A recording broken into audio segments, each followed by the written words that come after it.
Good evening, YouTube. Welcome back to Richmond. So tonight, or over the weekend rather, we've done a little bit of work. Let's just start this end. Station building, you've all seen that. It's very beautiful. So moving here, we have started to dig out the foundations for the platform. Upon mocking this up, this is the Pico LK something or other concrete platform edging. When I married it up with this, you can see it's quite a lot higher. So what I'm going to do is, I've got some thin cork here. Sorry about the camera.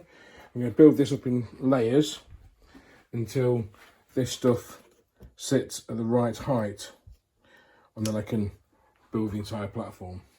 Moving swiftly on, let's just move this platform out of the way. You'll still see there's no track at the goods shed. That won't be fitted up for a while because my friend is scratch building me in a goods shed, and I want to hold off until that's finished before I go marrying any track up to it. This track isn't in its final place. It's going to be closer to that. What else have we done this weekend? Yes, okay, moving around here. You may remember there was a three-way point here leading into the double slip for the goods yard and the crossover, main to main crossover. I wasn't happy with the three-way point. It was an insul frog.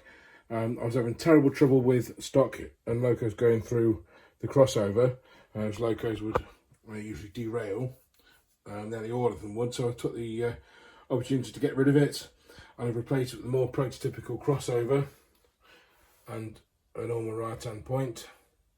I've just tested it with the V2, which is one of the more troublesome locos. It goes through the crossover absolutely perfectly. So that's the main bit I've done this weekend, these 3 points here, and I've had to relay this bit of track and also this piece.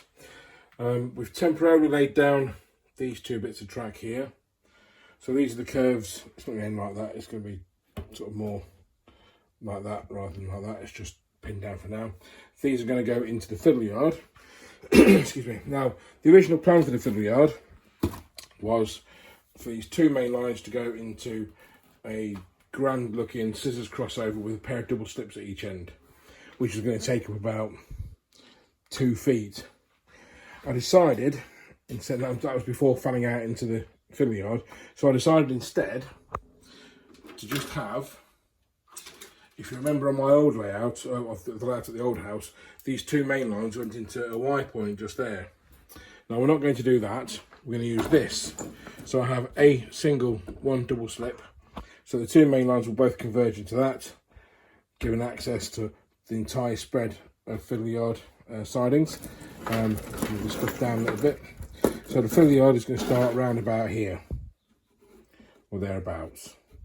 So there'll be a scenic break about there, or there, and then it'll fan out and we'll have about 5 or 6 feet of fiddle yard. Although I may end up adding another foot onto this board here, just so we've got enough space for fiddle yard, and I could probably get away with moving the scenic break down a little bit. All of that is to come in the future though. So I think that's pretty much all I've done this weekend. These points, and plan out this next move. I've also wired up the power bus to those 2 bits of track in preparation for laying them. I make no apologies for the quality of my soldering. This one didn't look too bad, but this one is a right mess. It's going to need doing again because it's awful. I may attempt it in a minute, I may leave it for next time. But at the minute I'm just testing things just to see how they run. It is just an excuse really for running trains. I make no excuses for that. And just to show you this crossover, let's run the V2 back through it. So this V2 is an old split chassis Batman V2, and it's hardwired for DCC. It doesn't run too bad. I suspect I need to fiddle with the CV settings for the acceleration and smooth running and stuff, and the start voltage and that. And there we go, it's stalled. Let's just move it back a little bit. I suspect the track probably needs a bit of a wipe. So probably should have done this before I started recording the video, but what the hell, let's try it again. We could probably add that to an outtakes blooper reel at some point. See, nice and smooth through the crossover. This V2 at the minute has got a dodgy Cartazzi wheel, which those of you in the know may know what that is. Those who don't, it's this wheel set here, which is underneath the cab. On the later V2, they did away with the whole thing moving, and it was fixed with just the wheel moving inside. On the older split chassis version like this, the axle splits, which is a common thing with the split chassis locos. I have ordered a Bachmann A4 Cartazzi assembly, which looks to be exactly the same. If it isn't, no big deal. A friend of mine has got a few V2 ones spare that he might be able to dig out for me, so I might use that if the A4 one doesn't work. If the A4 one does, brilliant. It's a slightly different design, so we might be all right. I am considering selling the V2 and getting one of the newer DCC ready ones, or just waiting until November to buy the new tooling if it does come out in November. And also at some point in July or August, I've pre-ordered the GT3 gas turbine loco, so that'll be coming, and that's DCC sound fitted from the factory. Thank you to KR Models for that. So that will be subject to review when it turns up. So plans for the near future, we go back down here, and if we just move the J72 forwards slightly, there we go. So that fish van was a kit that I was building for a while. I built it, then sort of stalled because I'd fallen out with it. I'm really happy with it now. It's finished. It needs a bit of weighing down, but apart from that, it's okay. I think it looks the part. It just needs a bit of weathering. This twin set here is one of the first ones I built. I'm selling that now, mainly because I need the money to fund track improvements. Also here are the latest two twin sets I've been working on. The first one is an actual Kirk twin set kit, not one I've converted. So it's as built, or as intended to be built. Very, very happy with this. It's just waiting for vacuum parts to be glued on when I can be bothered. And just here is a twin set that I've literally just finished this afternoon. You'll notice it's in different colours. That's because I used two different colour spray cans with it without realising. That coach there is the same colour as these two, which is the first one I did, which is Ford Rosso Red. This one is, I forget the shade now. It's another Ford Red, but it's not Rosso Red. But that is BR Maroon and that is BR Crimson. So we'll keep them together like that because I kind of like them like that. I think they look all right. That just needs vac pipes as well. I'm happy enough with that.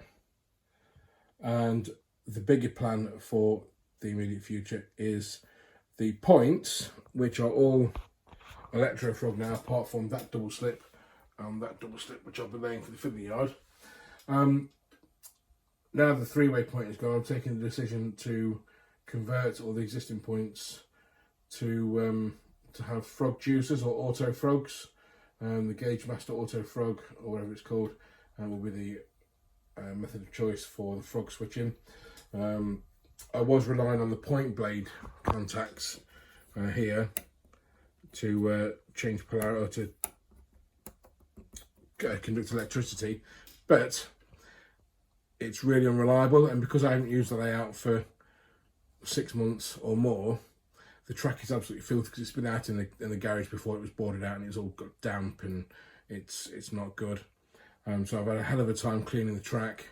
I've been using a glass fibre brush, pen, and the old Track Magic and a Pico track rubber to get the track scrupulously clean. The point blades have been a constant thorn in my side. So, with most of the points being the newer sort of picket points with this little gap here that have this little wire joining underneath. I can just about get a good sharp knife blade in there to snip that, and then we'll get those wire clip things just to wire them together in situ. I'm not removing all the points to do it, although I kind of wish I could. I've come too far now with the track lane, so I don't really want to rip it all up again. So that is the plan now. So we're not relying on point blade switching contact anymore. And the J72 here will be the subject of having a Stay Alive cap fitted. It's already got one in. I fitted a DCC Concepts Slimline standard Stay Alive capacitor on Friday night. It hasn't worked out the way I wanted it to. It's only intended for momentary losses of power, like split-second losses of power, or brownouts as they're called. Hornby magazine did an article on fitting a Stay Alive cap and DCC sound to a J72. I've not got to the stage where I want to fit sound or can afford to fit sound, but I have ordered the correct type of capacitor, which is a Kung Fu Stay Alive from Digitrains. That's on its way. It's the one that's used in the Hornby magazine article. It's dead easy to fit. You just take the body off, and there's 2 solder pads on the factory fitted PCB, and you just solder the 2 wires, the brown and the black wire to that. Or is it the blue and black? Whichever. You solder the 2 wires to the cap, and the Kung Fu one should let it run for about 10 or 15 seconds with an interruption in power, which will be a godsend because the J72 absolutely hates the double slip. That, like I said previously, it's an Insul frog double slip. I'm put off by having an electro frog from the amount of wiring that's needed to make it work properly. I've never had an issue with Insul frog slips apart from with the smaller locos. The smallest loco I have is the J72 currently, so yeah, it's worth fitting a Stay Alive to it for 20 quid, and the sake of half an hour taking the body off and doing a bit of soldering. So that's the plan. I might do a little video on it. I might even film it in time lapse so you're not bored.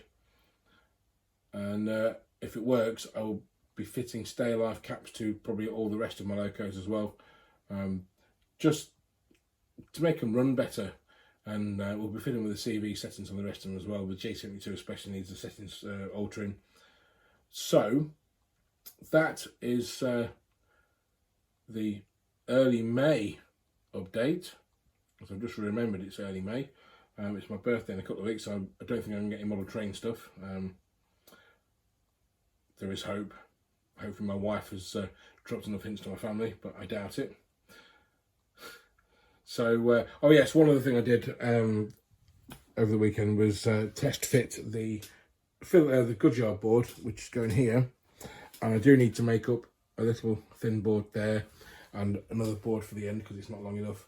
And it'll be a little bit too wide for me to reach all the way across. But once all the scenery and stuff's down, I'm going to plan for it to be removable anyway. So that'll be a thing for next week or the week after. I just want to get the track down, the fill yard in, so we can run some trains. And then all these trains that are either boxed up or sitting on the layout can be put in the fill yard out of the way. I don't have to worry about damaging any of them. So yeah, so that's the update for May. Thank you very much for watching. Again, if you have watched and you're not a subscriber, please subscribe. It obviously it boosts my ego a little bit, and you know, it gives me the inspiration to keep doing it, because the more people subscribe, more people watch the videos, and the more worthwhile it is for me to do them. So bye for now, and I'll see you soon.